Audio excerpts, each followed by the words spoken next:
Kumbame bundu ja Kongo. Kumbame bundu ja Kongo. Kumbame bundu ja Kongo. Kumbame bundu ja Kongo.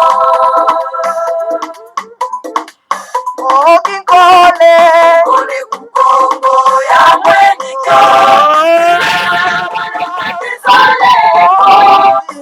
Kaya tena mani mumbande. Mukuluza kanda ja Kongo.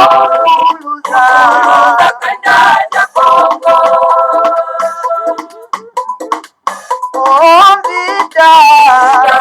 Kukongo ya mweni so.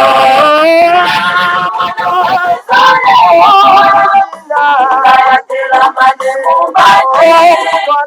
Mwana pita kukongo. Mwana pita kukongo.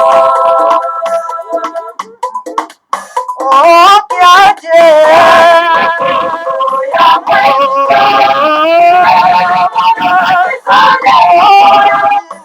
Kaya tela mani mumbande. Kanda ja Kongo. Kanda ja Kongo.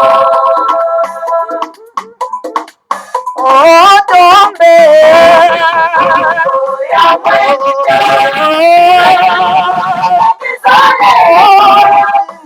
Kaya tela mani mumbande.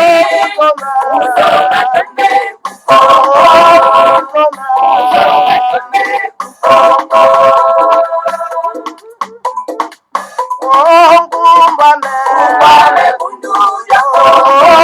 Kumbame bundu ja Kongo. Kumbame bundu ja Kongo. Kumbame bundu ja Kongo. Kumbame bundu ja Kongo.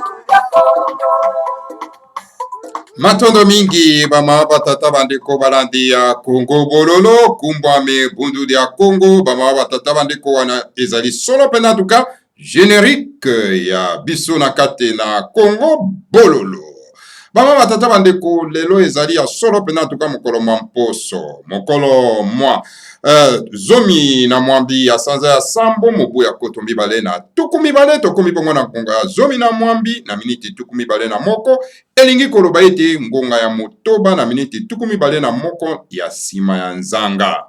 Alors bama batata bandeko topesi bino banso bayengi bambote pe balosako na bino banso ezali wa bino molobeli buta bopelo bobala elingi koloba malamu koloba monoko tata nzambe ya Kungtulendo le Seigneur a Kongo apesa biso yango potoloba metoloba makambo ya solo makambo ya lokuta te bamama tata bandeko kasi tobimisa bosembo ya tata nzambe ya Kungtulendo oyo eza na kati na biso pona ete maloba ya kitoko ekoka ko rayonner en tout cas l'humanité oyo basili babungisa yango na ba colonialiste. Alors bamama tata bandeko balandi ya Kongo bololo.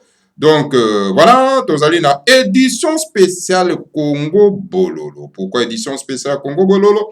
Pambate, toyambi encore pour la deuxième fois consécutive. Mbutanzinga. Mbutanzinga, en tout cas, zali moko ya kesa ya bundu ya Congo, les partis politico-religieux, oyo ekelami solo pe zali kokambama na yeme, en tout cas, tout mwana nzambe motindami ya tata nzambe ya Kungtulendo ne mwanda nsemi ne mavwemba nkosi l'homme à la situation difficile. Alors voilà, bama batata bandeko balandi na ye oyo en tout cas bazali kolanda ye pe bazali kotombola pe kotambwisa solo pena en tout cas idéologie ya les grands maîtres de mandant semi bama batata bandeko bango bakomi komata au créneau pona ko faire vraiment connaître vraiment donc kolakisa na baimboka solo pena en tout cas et lingomba babengi solo pena bundu dia Congo. Voilà. Bama batata bandeko balandi ya Congo bololo tala biso wana toye lisusu en tout cas na pokwa na lo tika tokende en tout cas na lombangu penza bama batata bandeko epai wapi Mbuta Nzinga belemi kuna na mboka mokonzi Kinshasa epai wapi en tout cas bama batata bandeko tozali koyamba ye na nzela ya singa à travers WhatsApp bama batata bandeko tomekana no kosolola na ye. Alors Mbuta Nzinga kuna na mboka mokonzi Kinshasa kuna na Pumbu en tout cas na son vrai nom. Alors topesi nano yo bayenge bambote pe balosako no yo kuna na mboka mokonzi Kinshasa oyo ezali la capitale éternelle n'est-ce pas ya Congo dia kati le Congo central. En tout cas et puis le capitale provisoire ya République fédérale du Congo. Mbuta Nzinga yenge mbote pe balosako na yo lobi boni. Ngeta kulutu yenge mbote pe losako kulutu na biso. Matondo mingi, est-ce qu'on s'est présenté encore pour la deuxième fois parce que peut-être bandeko balanda qui la fois passée ba yebite ceux qui osali nani alors ce qu'on s'est présenté lisusu en tout cas na poko na Europe ba kwa koyeba lisusu na lolenge moko ya kitoko. Matondo mingi. Merci mingi Mbuta na culture Congo avant mutu azamaloba ya solo asengeli nanu ko se présenter parce que présentation yango osala ka bayeba mutu wana nani oyo asimaloba la culture Congo ezali autorisé te pa mutu azamaloba tant que pourtant à se présenter donc matono mingi ndenge opesi ngai espace na se présenter et pa ya bandeko oyo bazili baku ya ko landa biso ingeta ngai kombo na ngai ezali Mbuta Nzinga Kawandiako nazali moko ya ba adept ya bundu ya Congo nazali moko ya ba élèves oyo ya Congo en plus nazali moko les fervents que ça oyo azali prêt ya ko soutenir idéologie en fondamentalement prêt ya ko tombola sagesse Congo na mokili mobimba et prêt ya ko enseigner mystique Congo na mokili mobimba ndenge ezali mission oyo mwanasemi ayambaki paba epa ya seigneur na biso a Congo donc na mukuse ngizali ngai Mbuta Nzinga Kawandiako nazali résident na Kinshasa et précisément na commune ya Bumbu ingeta kulutu bubele bobala. En tout cas matondo mingi Mbuta Nzinga. Alors bama batata bandeko balandi ya Congo bololo boyoki solo pena en tout cas moko wa biso na kat na lingomba ya bundu dia Congo. Alors avant que to banda kutuna mituna to mekana no kozwana no mo actualité. Alors Mbuta Nzinga yoza sur place na Kinshasa situation ya les grands maîtres eza le ndenge nini nano moi information zwi ndenge eza ndenge nini santé ezali malamu moi ba démarche eza ko salema pona ete akwa kobima place yo oyo ye azali ya clinique universitaire soko za na moi information muke kwa kobwakela biso avant que tokota solo pena na sujet ya makambo oyo tomemi na mokolo malelo malobe pesa melio matondo mingi kulutu poma na mutuna na mutuna oyo na oyo etali santé ya le grand maître Mfumune Mwandanse Minema Fwemba Nkosi en tout cas santé ezali kitoko makasi to benganaki na tongo oyo na bengaki batu oyo bazalaki kuna oyo bakendaka kuna tout le temps bakade oyo bazalaki kuna en tout cas na tundaki oyo etali état de santé na ye na oyo etali vraiment santé azali kitoko makasi donc biso oyo peuple noir biso oyo peuple africain vraiment to biso oyo bapandisango na ye tozala na esengo mingi na oyo etali santé na ye ezali vraiment kitoko makasi kulutu matondo mingi. Voilà bama batata bandeko balandi ya Congo bololo donc to bandaki nano koyeba nano santé ya mokonzi ya bundu dia Congo boyoki bien parce que maoba yebite le grand maître de Mwandanse mais azako se retrouver na kati na clinique universitaire et pas wapi en tout cas bakendaki ko confiner ekuna donc un prisonnier ya bato oyo baza koyeba mission à les grands maîtres tellement simba tata bandeko. Alors donc voilà, bazui un homme, il y a sagesse Congo, un homme aussi important pour la libération de l'Afrique. Alors na bainga o baza ko kamba Congo tala bake ko confiner na clinique universitaire. Donc voilà, bama batata bandeko balande ya Congo bololo. Donc nouvelle ya état de santé na ye boyoki azali malam. Alors donc voilà, makambo etali donc ba démarche ya bobimina ye ndenge nini wana ezali donc tokolukato yamba ba cadre ya bundu ya Congo ya mouvement politico-religieux pour tokwa koyeba ndenge nini ba démarche ezali wapi wana tokoluka bango tokwa koyamba bango.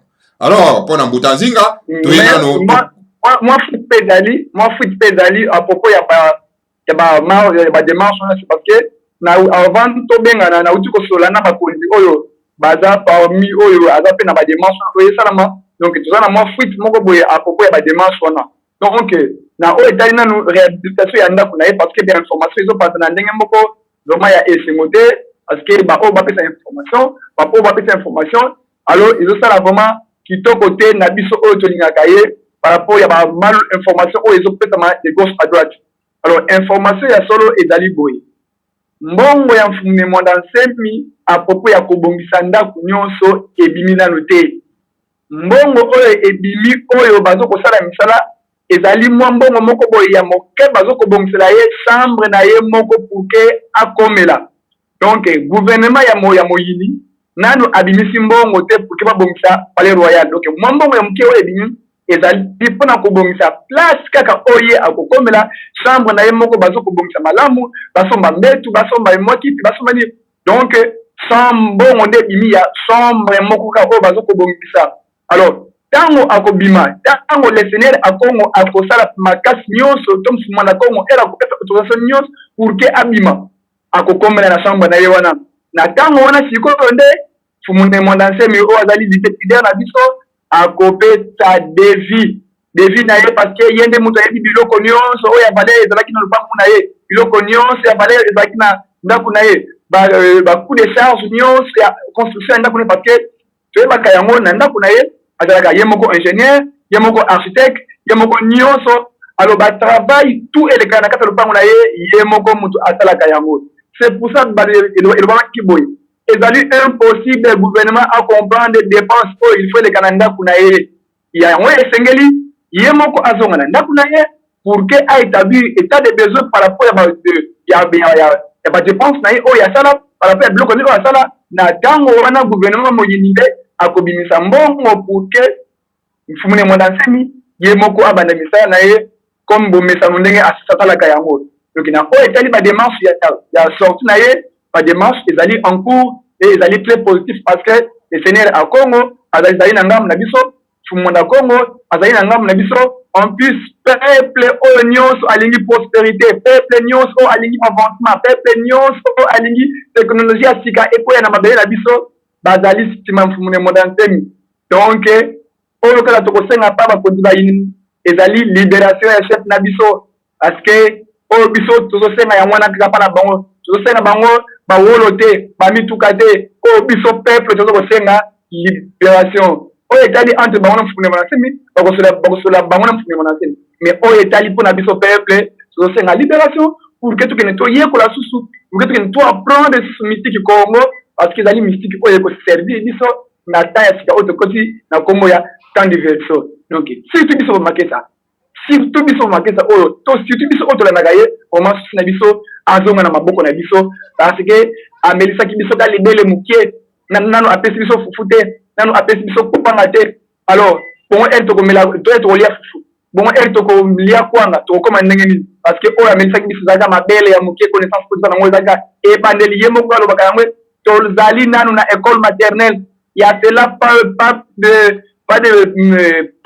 même une année tolekaki na école primaire oyo tobengi na première primaire donc etika tomata na deuxième troisième quatrième cinquième sixième ti tokokoma na université na ntango wana tokomi kolia kwanga ya ntulula na baoyo bayebi kwanga ntulula bayebi kwanga ntulula na ntango wana sikoyo tokokoma na bokasi ya kochange Afrique na kasi ya kotombola Afrique mpe na bokasi nyonso ya kokomisa Afrique centrale une grande puissance mondiale oyo ekozala vraiment gloire mpona motu nyonso vous allez bienvenue pour la moussonioso parce que esengeli tote ya bango. Donc biso to senga libération fumune monanteni. Matono mingi kulutu bobele bobala oyo azali mwana na yo vraiment azolingo makasi mingi na kati ya bitumba biso ingeta. En tout cas matondo mingi mbuta nzinga solo pena en tout cas na intervention ya makasi vraiment bama batata bandeko boyoki information pour na les grands maîtres. Donc voilà.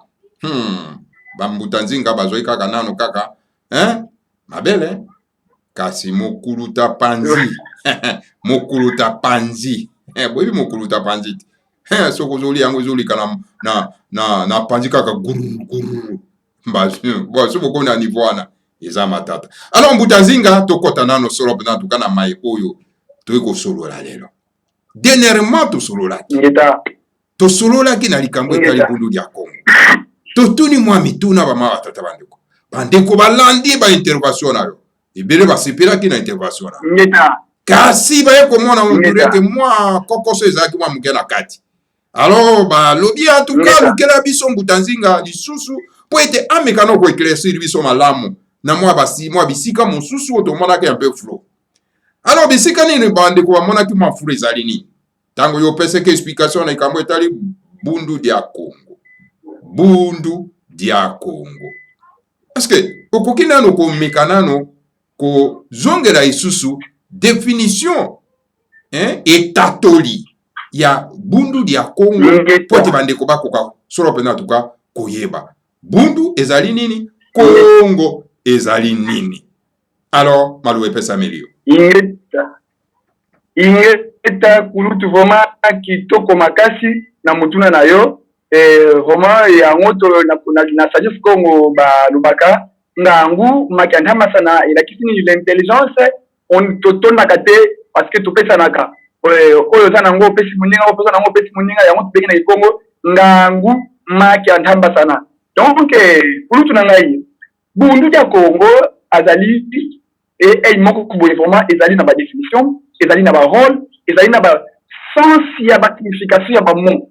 Ozomona bundu ya Congo ezali bundu ya ko ezali très vaste pour la explication. Alors lelo sikoyo tikato kene vraiment na ba définition oyo ezoko caractériser bundu ya Congo en plus to koleka na ba rôle oyo ezoko caractériser bundu ya Congo en plus to koleka na ba signification ya ba mot oyo na par rapport ya linguistique ya bu Congo oyo na bundu ya Congo. Donc kulutu tokene na eloko bengi définition ya bundu ya Congo. Bundu ya Congo a trois définitions. Première définition est Stalin. Bundu ya Congo, c'est une version moderne des anciennes écoles d'initiation Congo. Wana ezali définition ya liboso ba bundu ya Congo, c'est une version moderne des anciennes écoles d'initiation Congo. Voilà définition ya liboso. Budamuntu tokikele na définition ya mibale. Abi bundu ya Congo c'est un mouvement culturel. Mais culture nini natango wasi quoi? Mouvement culturel aux yeux des grands initiés, la culture mutamuntu c'est l'âme, c'est l'expression de l'âme d'un peuple, de la langue et le véhicule principal. Donc mutamuntu bunde Congo na deuxième définition na yeto tolobi c'est un mouvement culturel mais dans quelle culture par rapport au dieu de grands initiés donc bunde Congo ezali expression il y a âme ou il y a peuple moko boye ou expression il y a âme il y a nation moko boye dans langue na bango ezali véhicule principal o ezoko conduire peuple wana. Donc la troisième définition Boutamoudou. BDK est un centre d'enseignement supérieur qui donne 3 branches à ses étudiants. Balobi, première branche, n'a appelé ça religion, et deuxième branche, n'a appelé ça politique, troisième branche, n'a appelé ça la science, la technologie. Donc, nous avons 3 définitions. La première définition, c'est une version moderne des anciennes écoles d'imitation Congo. Et deuxième définition, c'est un mouvement culturel, mais au sens des grands initiés parce que culture, pour nos petits peuples en Afrique pour la culture pour nos bango ezali ba danse folklorique ba masque pour tana elongi ba ça ebuzo ba pour na bango bengi wana culture et pas na biso na buko mo ba lobi non culture yango te culture ezali expression ya l'âme d'un peuple dont la langue est le véhicule principal. Alors, la troisième définition, c'est un centre d'enseignement supérieur qui donne 3 bourses à ses étudiants. Donc, le premier bourse, qui est la religion, deuxième, la politique, et troisième, la science, la technologie.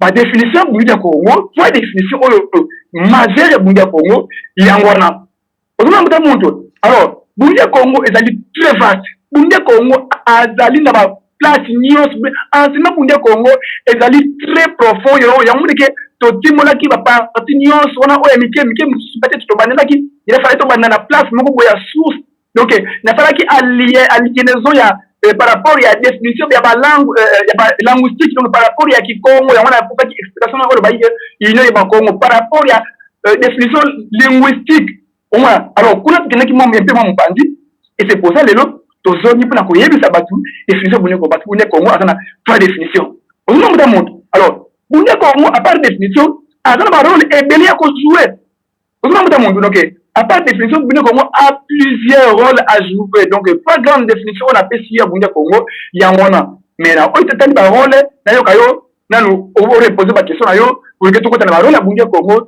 pour que expliquer batu Bundia Congo ezali nini pluto donc Bundia Congo ezali biloko moko boye otuko ya wana mukolo moko te Bundia Congo ezali repas moko boye dans sunga surtout ba servir yango en tout cas okolinga kotonda te parce que Bundia Congo ezali centre supérieur d'enseignement donc centre d'enseignement supérieur oyo penda ya kitoko makasi oyo ezali vraiment na biloko ya mutu ya mingi oyo esengeli mokili mbema elia matondo mingi kulutu réponse na ya mwana nazo la oyo papa mututuna na yo ya ba rôle pour que tout avancer en tout cas matondo mingi avant to ko capsule penda ko kota na rôle ya Bundia Congo alors nga natondi na note natondi na one ya note parce que opesi na ngai e ya no nga na ko tonda te e ya no nga na ko tonda te ezali nini pona tuni yo mutuna na lobi bundu elingi koloba nini Congo elingi koloba nini e na lisanga moko babengi bundu ya Congo. Okay. Ingeta. Nakoki ko répondre mbuta. Okoli kozwa yan. Okoli kozwa maluba plutôt na ngana lo. Ingeta. Pour la définition ya bundu signification ya bundu. Bundu qui signifie ensemble, union. Bundu qui signifie lisanga na Congo benyango bundu. Congo c'est un nom dédié. C'est un nom dédié qu'on appelle dédié à Congo. Tanzania mfungu tulendo walungila mubabo idabio son nom. Alors bundu ya Congo ezali lisanga ya bana na Nzambe. Batu oyo basangani place moko ba décider côté ya maluba malamu oyo Seigneur a Congo ba bengi yango bundu dia Congo donc bundu ezali lisanga dia on ezali simplement article et Congo le nom de Dieu qu'on appelle le Dieu tout puissant quand Tanzania pour tous les noms et en lui il a 3 attributs de Dieu auto yebi takumba nzinga zolanga ngulendo alors centre wana oyo bazoko partager connaissance divine ko bazoko partager bolamu ya tata Nzambe oyo bazoko teya bolamu ya tata Nzambe mfungu babengi yango bundu dia Congo. J'espère place on kulutu na yanoni yo malamu puke o comprendre moi muke place on j'espère na yebite soki na ke par rapport ya réponse na ozoko luka wana mutamu en tout cas matondo mingi wana pinda tout cas onyati natondi na yana. Alors, si ko toke nayoki avant toke na rôle nayoki onyati lisusu eloko moko ba tribu ya le Seigneur à Congo. Est-ce que koko pesa na biso ba tribu wana ya le Seigneur à Congo ya tata Nzambe apo mutulena ingeta les 3 attributs de Seigneur à Congo, nati Congo, tobenyango, ntaku, mpanzu, yemama nzinga. Donc, mfumu anda Congo, azali na 3 caractères. Caractère ya liboso tobenyango, ntaku. Caractère ya mibale, tobenyango, ngangu. Caractère ya mibale, tobenyango, bisa tobenyango, lendo.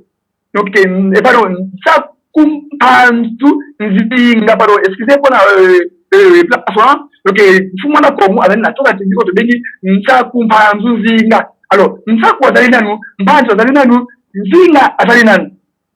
Ntaku le Seigneur Congo na attribu na ya ntaku tozali otobengi zola. Mpanzu tobengi nkulungangu enzi.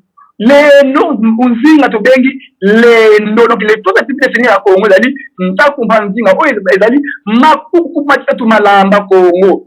OK, makuku matatu malamba Congo otobengi otofinisi na kombo ya ntaku mpanzu nzinga ezali les 3 attributs de Dieu oyo ezo tamusa mokili nyonso na ezali kaka ye moko atobengi Seigneur Congo tata mpontu lendo ekaka asesenda en 3 parties wana otobengi les 3 attributs de Seigneur Congo. Matondo mingi butamu. En tout cas, Matondo mingi, les 3 attributs le Seigneur à Congo, Panzu, Tchaku Nzinga. Alors, Tchaku Nzinga. OK. Alors, okoiko mekako expliquer biso Tchaku Panzu Nzinga. Eza bon olobi ezali 3 attributs ya le Seigneur à Congo. Okako yebisa biso. Ces attributs là ya Tchaku Panzu Nzinga eza koloba nini na isika wana. Ezo loba pena nini? Ingeta Tchaku Panzu Nzinga nkulu ntaku wana tuna yeba kulu batatu muzia ko mutu sadila nga. Na bedeka tuzali na buko muzali na 67 o bazali ba 3 attributs de Seigneur à Congo otobengi ntaku Panzu Nzinga. Alors ntaku azali nanu nkulu ntaku itata nzambe mpungu mukadulu kyandi kya zola. Ntaku azali tata nzambe ya mpungu tulendo na kate na ye ya bolingo nkulu ntaku. Nkulu mpanzu ezali tata nzambe ya mpungu na kate na ye ya mayele mpanzu. Alors, tokeina nkulu nzinga itata nzambe ya mpungu na ezali na ye ya ko gouverner tobeni ya pouvoir. Donc, ntaku mpanzu nzinga ezaka mama 3 attributs de Dieu par rapport à cet nzambe ndenge asasala ki mokili na ye parce que na bolingo na ye abatela ki mokili na mayele na ye akasala ki mokili pe na pouvoir na ye yango azoko gouverner mokili. Donc, tata nzambe a multiplié en 3 parties pour que a se manifester na mokili oyo pour que pour pouvoir na ye wana e gouverner na mokili oyo yango to bengi ntaku mpanzu nzinga utamuntu. En tout cas, Matondo mingi bama batata bandeko. Na ces 3 attributs à le Seigneur à Congo. Ya tata nzamba pongo tulendo. Bolingo mayele pe pouvoir bokonzi. Alors, na ba 3 attributs na ye wana. Engi kolobake biso bakela oyo tata nzamba akeli. Est-ce que tozako hérité pe ba 3 attributs wana ya le Seigneur à Congo? Ingeta muta muntu na sagesse Congo yango to bibu Congo ezali science oyo ya sika oyo nzoko installer na planète Terre pour que elakisa bolingo ya solo na mokili oyo. Donc l'homme doit être doté na 3 caractères wana pour que mokili etambola malamu. Yango to bi que science christianisme eye ko bebisa mokili c'est parce que basalaki ba principe oyo esengeli. Alors, c'est pour cela Bourdia Komo ayena 3 caractères pour que enseigner les 3 caractères et pas yaba imenion surtout pas ba yindo nyonso. Donc mutu esengeli azala na zona, mutu esengeli azala na ngangu, pe mutu esengeli azala na lendo pour que mutu wana ayeba kufana na mininga, pour que mutu wana ayeba kosana na mininga, pour que mutu wana ayeba kokonza na mininga. Alors, na Bukongo tozali sende en trois parties. Alors trois caractères wana esa na kana bomoko yango tobe yango mapuku matatu malamba Congo. Donc c'est très important et pour le peuple oyo azali guidé à utiliser les trois pouvoirs pour na kotambusa mboka malamu. Mais ceux qui trois pouvoirs wana ezali respecté na tango wana mboka ekotambula malamu te mbuta muntu.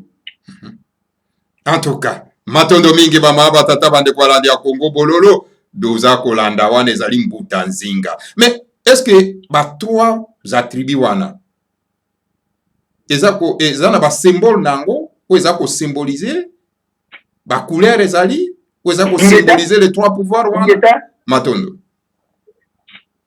ingeta tuzana trois couleurs oyo ezo ko symboliser mako matatu malamba Congo tuzali oyo nkulu ntsaku oyo azali to bengi na zona azali na bleu na nkulu mbanzo to bengi ngangu azali na jaune et tuzana nkulu nzinga to bengi lendo azali na rouge. Makuku matatu malamba Congo loke ntsaku mbanzo nzinga imakuku matatu malamba Congo tubunda mpandu katuvambudi mpandu ko matondo. Alors bama batata bandeko nakanisi ba wazana méconnaissance ya bundu dia Congo. C'est une école. C'est vraiment l'université. On l'a dit très bien, Mbutanzinga. Alors Mbutanzinga, to yizongi lisusu na place oyo ya ibandeli. Olobi, bundu dia Congo, ezana rôle monene ya ko jouer na ikekeo ya kinatimasa. C'est-à-dire na hero ya verso. Est-ce que rôle na ya bundu dia Congo, oyo ezali ko jouer na ekeko ya kinatimasa ezali nini?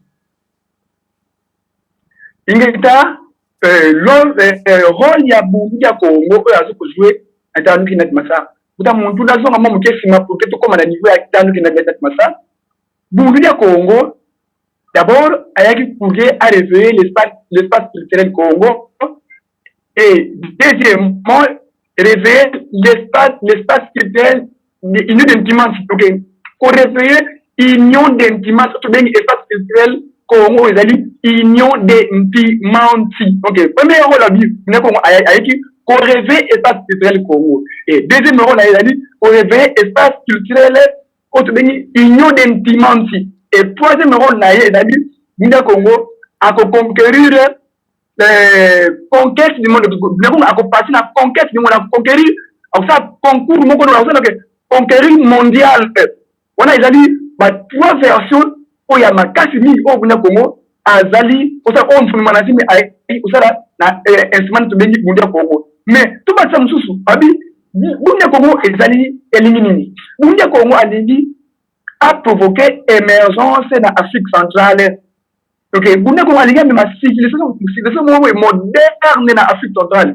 Bundia Congo alingi a provoqué évolution moko boye o ekozala motuya mingi pona Afrique centrale parce que ba koko na biso ba to ba ancêtre biso ba ndani so ba prophétiser kana tant diversion Afrique centrale il faut comme grande puissance. Alors pour que comme grande puissance instrument on va penser que biso autre c'est là ezali bundu ya Congo. Donc bundu ya Congo ezali instrument on biso Afrique centrale c'est tout ça là pour provoquer émergence autre bengi civilisation mais adaptée à la mentalité négro-africaine.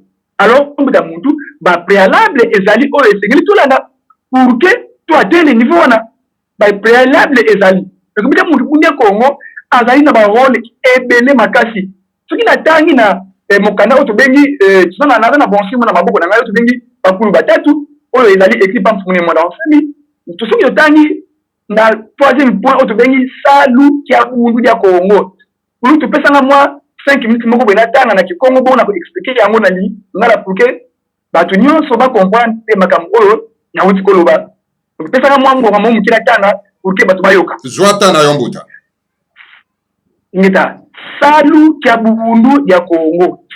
Salu kya bundu ya Congo imunwani saye katula mvwala ngani ya nata banzenda munti yeto yengombo za zoza kotisa bisi Congo ba ukibeni musansu lwa kedika lwa vana tata Zambia mpungu lwa vana tata ndambi ko bakulu beto bandete.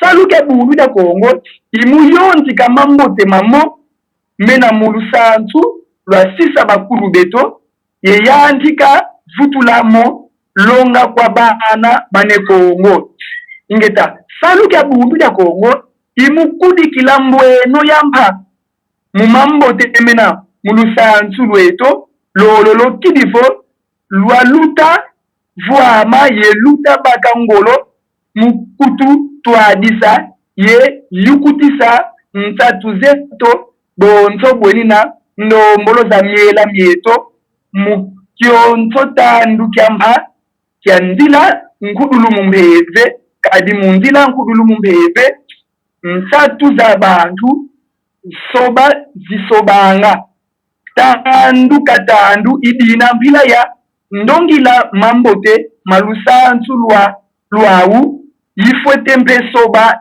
ye dedakana ye muningua tandu kyo fumu na suke no place on a pour expliquer parce que exemple dalbi salu rôle ya BDK ezali et belemi canada baki par rapport ya explication ya définition que buko ezali trop vaste BDK ezali trop vaste moi to consommer nyos na mbala moko iko zaki donc soke ne na moi muke o to ko tanga par rapport à connaissance comme film na biso et on a to ko expliquer on et pas ya batu OK na intervention ali bosi na baki pardon ne balé na ya rôle na baki Bunda Congo ayaki ko rêver espace culturel Congo et espace Afrique centrale to bengi timati et en plus Bunda Congo a conquérir a faire conquête mondiale alors na yeko bakisana na makambona alobi salu kya Bunda Congo par rapport à lecture on atangi awa alors ce que tu expliques par rapport à tout tanga na Congo salu kya Bunda Congo imu nuani saye katuna vanangani yana ta pante ezela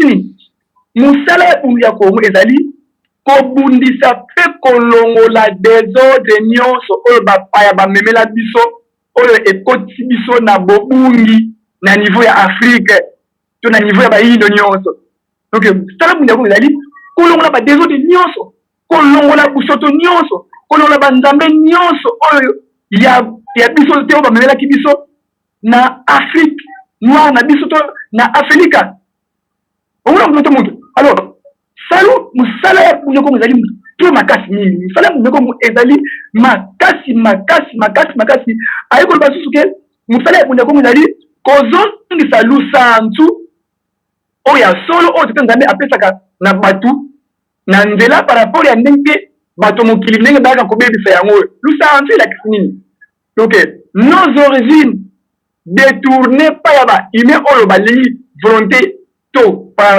posa ya kodomine batu o bayaka kobungisa batu na origine na bango alors Bunda Congo alobi ye apesa na posa ya korestaurer nyonso na ezonga na nzela na par rapport ezali volonté ya tata nzambe na deuxième paragraphe nini partenaire na tanga ki babi salu kya Bunda Congo ibuyonti kama mbote mamo mena mulusansu lwasisa bakulu pétrole donc musala Bunda Congo ezali koregroupe bolamu nyonso oyo bakoko na biso batika bolamu nyonso oyo tobuo Bunda Congo alobi aye ko récolter yango ko restaurer yango pour que en mettre yango en place pour que ba comprendre bolamu nini oyo totikaki bolamu nini esengi tolanda pe mabeni oyo esengeli totika donc kulutu na ngai makambu ezali ebele barole ezali ebele ko BDK aso ko jouer mingi donc BDK aye ko ena yesa ki donc to ena lobaki ke Bunda Congo aye ko restaurer passer na biso a connecter on a posé na biso parce que mutu po atangola malamu esengeli azana passer parce que passer ezali histoire oyo ekebisaka mutu passer ezali histoire oyo lakisaka ndenge otangolaki pour que obongisa alors tel que biso passer na biso ezali effacer passer na biso ezali oublier c'est pour ça Bunda Congo aye ko restaurer nyonso wana pour que moyindo a comprendre passer na ye pour que aye bakosala présent na ye et pour que aye ko préparer futur na ye donc kulutu rôle ya Bunda Congo ezali mulai to tango bana lelo même pendant 5 ans to ko sila parce que ezali sagesse moko boye ezali kitoko mingi ezali biloko moko boye ezali na sunga makasi mingi pona kolia donc kulutu na moke o peut-être to ko limola pa batu pour que ba comprendre pourquoi na moi idée ya rôle ya Bunda Congo ya ngona kulutu na ngai donc na toni na isemo mingi ko sulula parce que yimoko muto lobaka ya ko lobaka yango ke munoko basala ngo pona ko ba kati koloba makambo ya malamu ya mabete ngai pe na kopena ngai terme na yoke il faut munoko eloba kapasite na kongo apete biso munoko pona koloba kasi maloba ya malamu ya mabete matondo mingi ulutu bobele bobala matondo mingi mbuta nzinga tonge nzambe apuntulenda pesa biso monoko potoloba maloba malamu oyo ekubima na kati ya monoko na biso ezala lokola nzoi mafuta ya nzoi wepa wapi tokolanda pona kolia atuka mbuta nzinga tuka oza kosolola kitoko me na ndenge opesi nano explication awa na bitumba oyo le grand maître ne mwanda asema ye kobunda oyo donc soki totali malamu mbuta nzinga le grand maître ne mwanda asemi n'est pas un danger pona bato oyo baza kokamba bamboka na biso na Afrique et puis particulièrement na Congo na République démocratique du Congo. Mais pourquoi ba média na bino kuna? Pourquoi ba politiciens yango baza ko mona ye lokola un danger potentiel pour na nini? Est-ce que vous pouvez expliquer biso hein? Na mona on dirait que opéré muso linga pe on dirait que politique pendate mais tout côté na pe aktawana parce que ezali quand même hein l'un des caractères et le Seigneur à Congo. Est-ce que vous pouvez expliquer biso na on esikawa? Ngeta muta muntu grand maître azali danger mon côté pona bayindo nyonso ko bazali na Afrique centrale. Kasi grand maître azali ko bangi sande mokili mobimba parce que bayini balingi vérité te bandoki balingi vérité te bandoki balingi mokili etambola toujours na molili. Alors bandoki wana siko balingi mokili etambola toujours na molili. Erba moni mwinda mune monantemi azali komema mwinda wana ezoko clairer mokili mwinda ezoko clairer Afrique. Alors bayini wana yango bazolinga mwinda wana te kulutu na pesa ka eyano moko boye pa bande kona ngai oyo bazaka sana bango koto ne yebisa bango boye biso awa na kisasa tsaka na biloko moko babenga ka kuzu ezali place moko boye vraiment ya molini makasi kuzu ezali place moko boye vraiment kuna balingaka lumière te parce que makambo mingi ya mabe elekaka kuna na kati ya kuzu wana.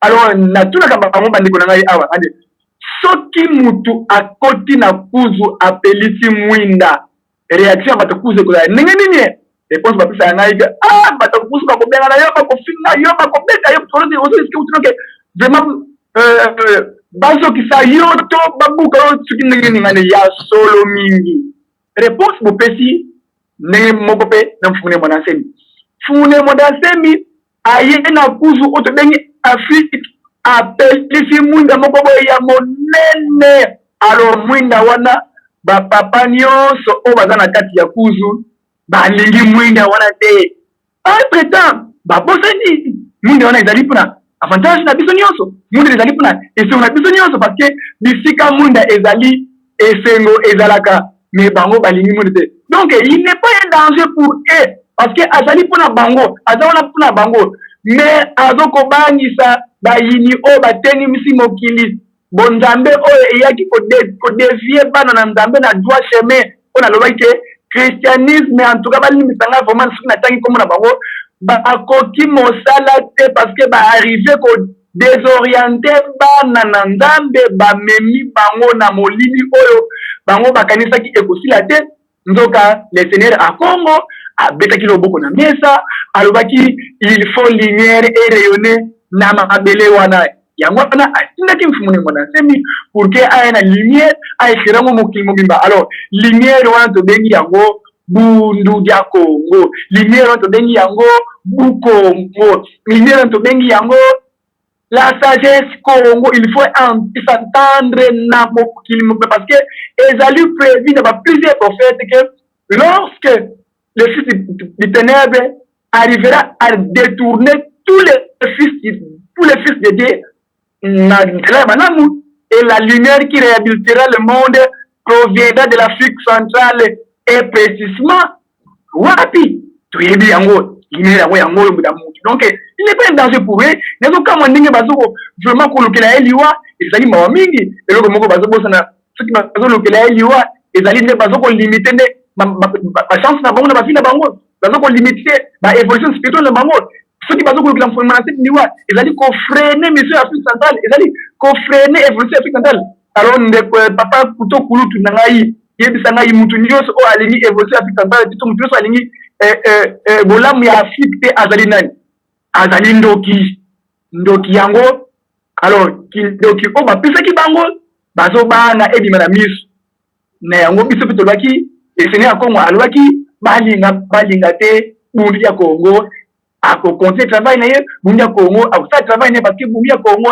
azali wana pona intérêt ya mutu nyonso donc il n'est pas un danger pour pona ngai mais pona bango tel que banyaki ndoki tel que bazaki ndoki bazoko banga bazoko lenga mwinda ikote Afrique centrale bazo na balibisola mwinda ukuna fitilema kadi kanga bakanga kwa katuna yako katuna bebako tunatakamana mutala na tiendu evo bonda babonda kwa katuna yako katuna bebako tunatakamana musala na tiendu kadi kembo wati kuiza nkembwe wati kila tata nkembwe wati finama makisa tutana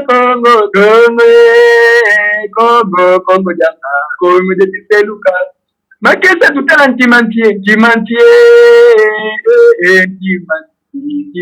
tiseluka muda muntu balinga te l'Afrique centrale va prospérer. Donc balinga te Afrique centrale eko monana eko salama na makasia tata mpuntu lendo parce que dali bituma otoyela donc pour mon ancien ministre na ye dali toko mingi ba persécuter ba sala nyonso ba kosala mais ba kokoka yete parce que azali ce qu'on appelle un patulendo azali ni ma vraiment kosi l'homme qui mate des lions l'homme qui sait vraiment manipuler les gens un grand madonna qui sait dubé un grand madonna homme qui sait la motopamba nzoka motopamba te azali mutu moko très puissant azali mutu moko ba capable de tout azali mutu ko azali oyo soki alobi lelo makambu. Et comment ce qui est parce que c'est un grand maître de la sagesse Congo, et parmi les 72 milliards pour la fin de l'histoire de Congo, parmi les décideurs, il y a Mokili na Molimo, et Moutamutu, Azarish, Azar très fort, car si Bangoni va comprendre que Aye pour na Bundisa Bangote, Azawala pour na Bangote, parce que Aye l'a pour na Bango. Mais mfume na Congo mfume mazimi ayeko bundisa molili oyo ezoko finika bana na ndambe molili ona etengeli elongwa puke mwinda et installé donc mfume mazimi il n'est pas pour la politicien congolais ou la politicien africain non ayende ko changer bizali na bango parce que il est là pour transformer des poisons en médicaments. Matondo mingi en tout cas Mbutanzinga bama batata bandeko balandi ya Congo bololo tala Mbutanzinga yawana azako sopa azako pasola poke azako talisa bino solo pena en tout cas lingomba otobingi bundu dia Congo parce que ebele bazana méconnaissance na yango bama batata bandeko ezala bao bazana mboka bapaya ezala bao bazana solo pena en tout cas sur place na mboka mokonzi Kinshasa pena République démocratique du Congo mobimba. Alors, bama tata bandeko esengeli toujours akaba grand orateur pour la été ba etalaka solo pena bosembo rôle mosala ya bundu dia Congo bama tata bandeko balandi ya Congo bololo. En tout cas, ouais ko comprendre les lotés. Ouf, lobake balokai. Moto alokai batie akena kokota na kindoki na eti na se amal. Alors, Mbutanzinga olobi anake non le grand maître na manase azali danger te pona ba politicien. Mais sikoyo azali danger e pona ba bato ba yamba bonzambe na ba paya oyo ba colonialiste ba ya kotikela biso oyo échosifier biso et comme si biso donc ba zoba na mokili ya mobimba ou bien ndengeni parce que ba homme de soi-disant entre guillemets homme de Dieu, moi je ne les appelle pas homme de Dieu hein, bon excusez-moi hein, monsieur frère, je sais bato ba kamba ba mangomba wana po bango komona bango te jamais hein bakoka ko défendre les grands maîtres de Madasemi ou bien bakoka solo en tout cas ko condamner ba acte ba ya barbarie oyo ba politicien baza ko sala solo penda pe na mboka wana contre les grands maîtres de Madasemi. Est-ce que bango pe moi li kama ezala bango non ou bien ndenge nini hein bango pe bazo mona les grands maîtres de Madasemi un grand danger non olobi boy. Oui kulutu na ngai Pour na bango c'est comme c'est un danger pour na bango. Kulutu nazo ba yango mingi. Fumune moi dans ces il n'est pas un danger pour les noirs. Plutôt aille qu'on transformer les poisons en médicaments. Donc toutes ces pasteurs là de bengi ceux qui passent liandambe ya lukuta wana fumune masemi ayende ko bonga bango akoma makoma basali andambe ya soro. Donc mutamuntu attend que l'élève du maître, en tant que Kefere Bundia Congo, nous considérons toutes ces églises-là comme les magiques comme Bundia Congo. Et ça, les magiques comme Bundia Congo, on va se transformer un jour parce que nous avons la capacité de transformer les poisons en médicaments.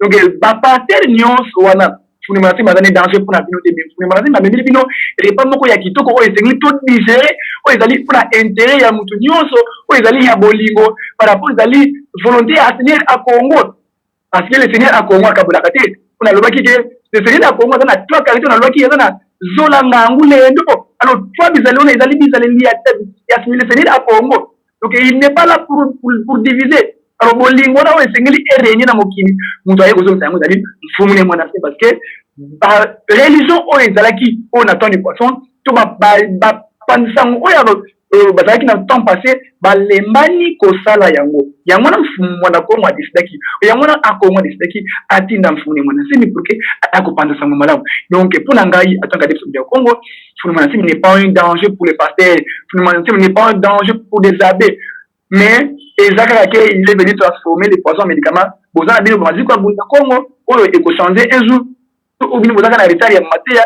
Donc, avant d'aller danger pour la musique, ailleurs, comme vous m'avez mystique indica n'est pas pour vous. Mystique indica, mystique massango, mystique mouba n'est pas pour ces pasteurs-là parce que ils ne sont qu'à de faire comme nous. Attends là-bas, la peau noire, on a sang rouge et sont aussi le peuple bantou. Donc, tout ça va faire des choses à mais il faut tout transformer les poisons en médicaments. Donc, on soit poison à bangouna, oh, bazana ngwana na mitu na bangouna, tout comme ça, un médicament. Naka ngwana, église nationale et comme ma zigwa bunya Congo, tu vas l'occuper ça la matière là, tu vas la savoir, on dit parce que ça la gambe.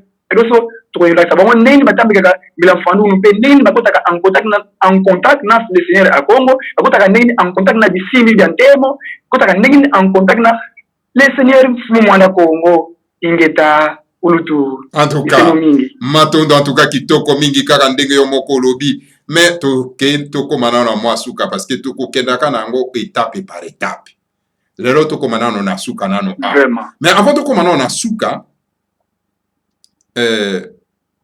bakulu le Seigneur à Congo. Ne mwanda Congo.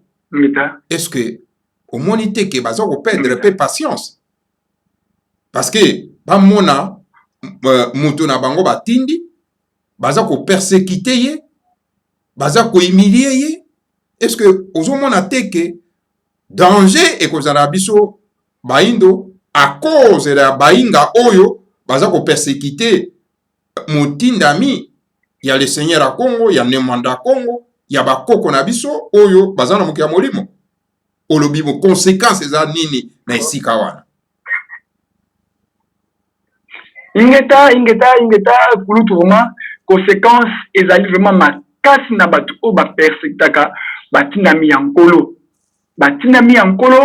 oto bengi bango mbeve ya kimvuruzi mbeve tatanzambi et l'esprit saint que le Seigneur utilise pour venir sauver le peuple de Dieu et cet esprit là elle ezali persécuté esprit wana ezana ba conséquences ya makasi na batu wana en commençant na ba mboka na bango en commençant na ba famille na bango na bani même na ba descendance na bango ezali na lourdes conséquences donc na ko conseil ba ndeko na ngai oyo vraiment baza na makila lokola ngai parce que tout ça eloko commun o esangi biso nyonso na mokili esprit parce que esprit moko alors tel que esprit esangi biso nyonso ce qui est là nyonso toza ba ndeko.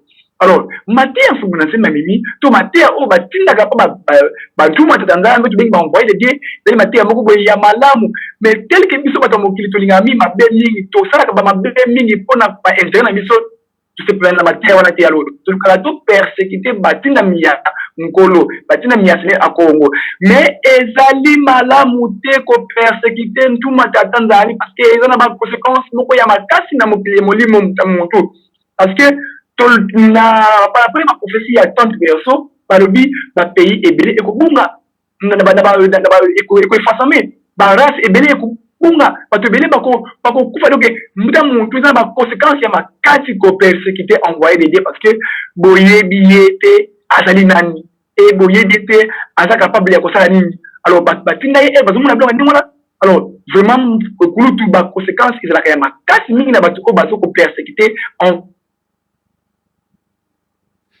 ah là là nayebi te c'est plutôt to changer ndenge ya etaboli okatanaki mwa moke muda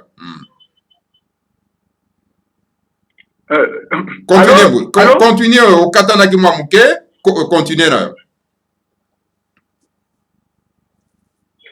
Donc na lui pour donc ezali mabe mingi ko persécuter batindami ya nkolo parce que bango el bayaka bamemaka mabete bamemaka bolamu na biso oyo tofinika parce que omoni bolamu eyaka na mokili soki ezwi temps et se déformaka parce que par rapport ya besoin ya biso bahumain par rapport ya basentiment na biso tobakisaka makambo na bolamu mpe tolongolaka makambo na bolamu tobakisaka na oyo ya biso tolongolaka pour que ekoma na bavolonté ya biso. Alors elle motina mi ayaka asala ndenge nini alors non likambo oyo ezalaka boye moni awa boye alors biso toyinaka ba vision oyo apesaka biso ya malamu et c'est pour ça tobanda ko persécuter mais toyebaka yango ezali na conséquence ya makasi ko persécuter motindami ya le Seigneur a Congo kotindami ya tata ndambe ko persécuter l'esprit saint oyo tata ndambe ayisaka pour que ya kosauver bato kuma ezali na ba lourdes conséquences kulutu na ngai donc na kopesa conseil na mokili mbavwa il faut to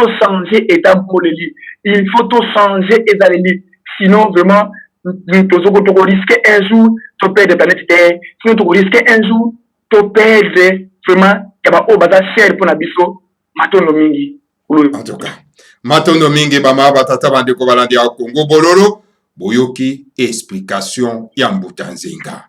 Donc voilà deuxième étape na biso yango tosuka nano awa po tosali presque 1 heure du temps sikoyo série continue avec Mbutanzinga. Alors Mbutanzinga tokomi na suka mwa lilobano ya suka ya pokwa na lelo to pesa bandeko numéro ya téléphone bandeko bozwa numéro ya téléphone bobenga Mbutanzinga. Voilà les jeunes que nous avons besoin on va encore na énergie pour na été bakoba mosala ya kola musabaindo Mbutanzinga malobe pesa melio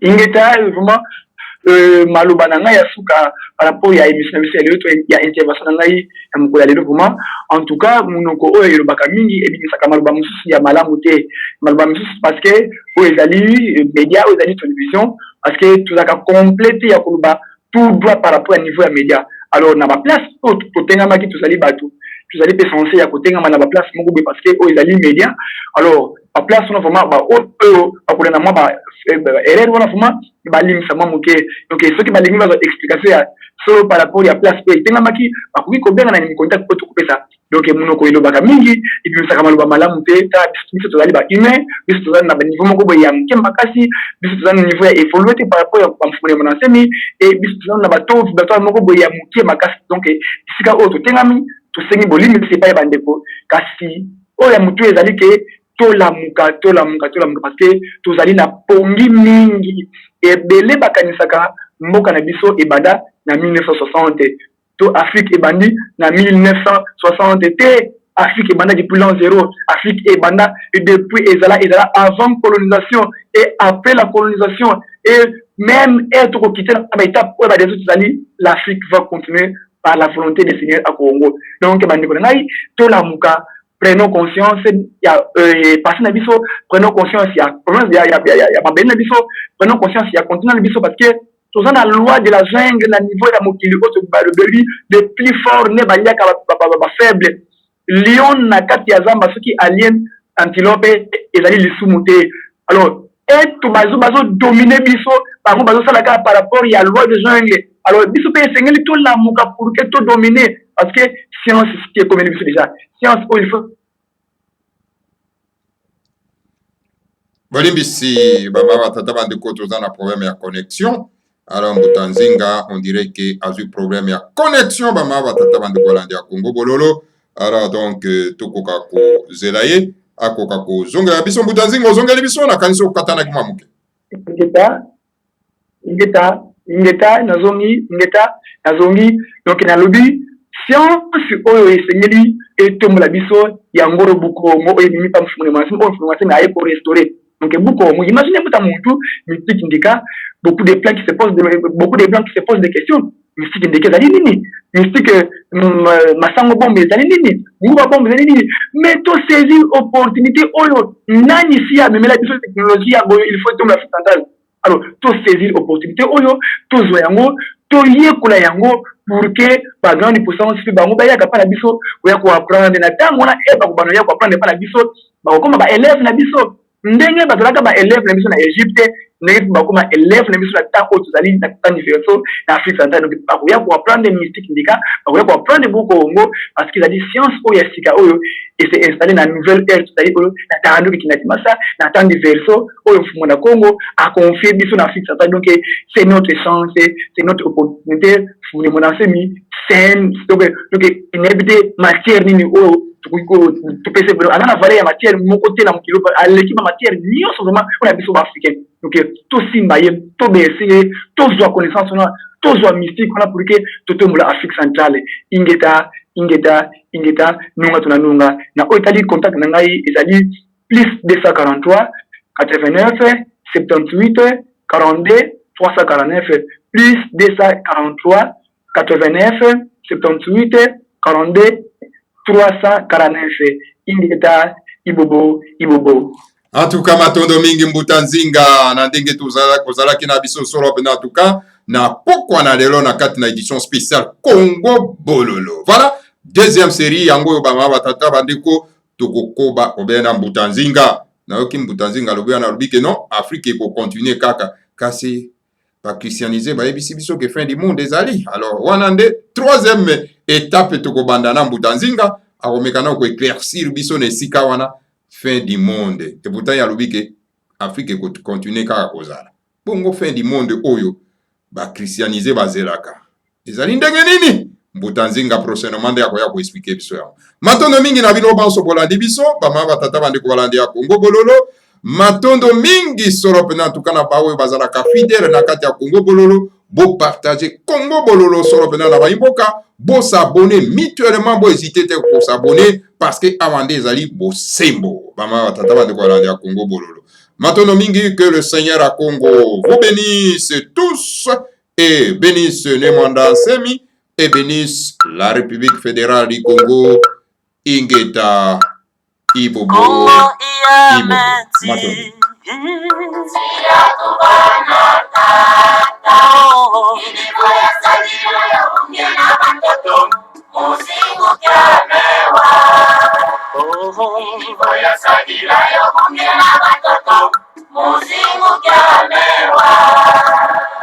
Kongo iya menti siya tubana tata iligo ya sajiro ya ungena katoto musimu kyamewa iligo ya sajiro ya ungena katoto musimu kyamewa Samuangi tukulu Mukongo ya menti Mungizila kazoli Mukongo na ya Mukongo ya mewa Mungizila Mukongo na ya sale Mukongo ya mewa Mungizila kazoli Mukongo na ya Mukongo ya mewa Samuangi tukulu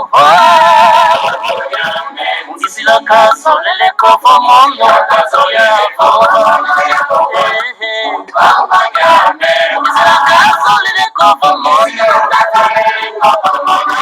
Ya sala Mungizila kasolele kofo mondo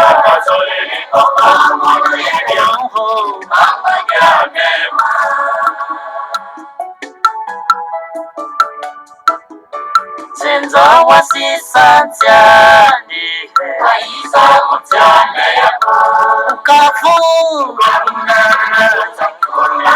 Kongo,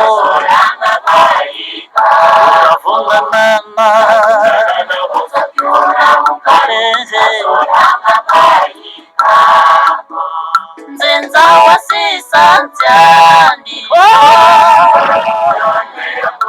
Bukavu na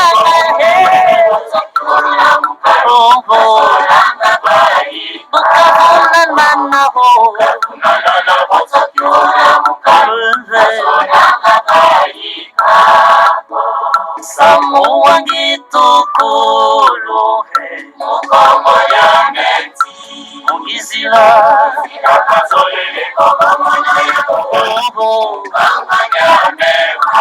Mugizila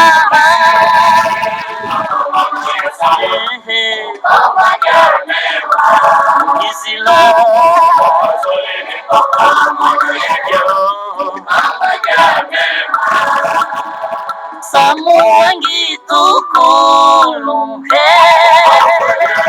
Mugizila kazolele koko mono Kazolele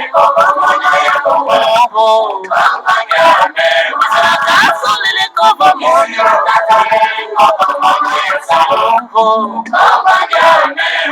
Kazolele koko mono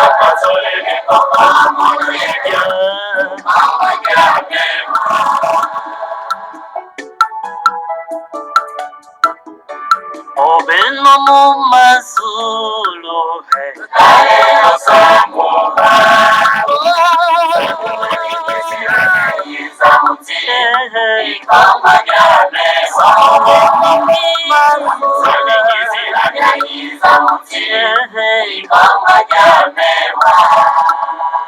Obeno mu mazulu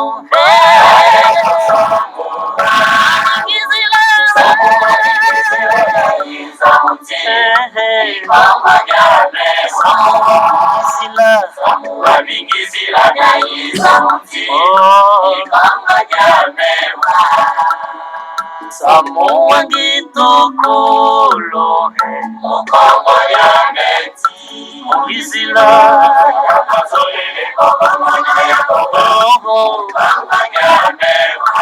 Mugizila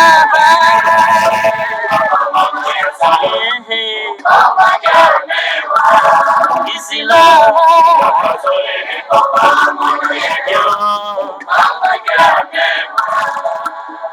Samuangi tukulu Mugizila kazolele koko mono Mugizila kazolele koko mono Sala Mugizila kazolele koko mono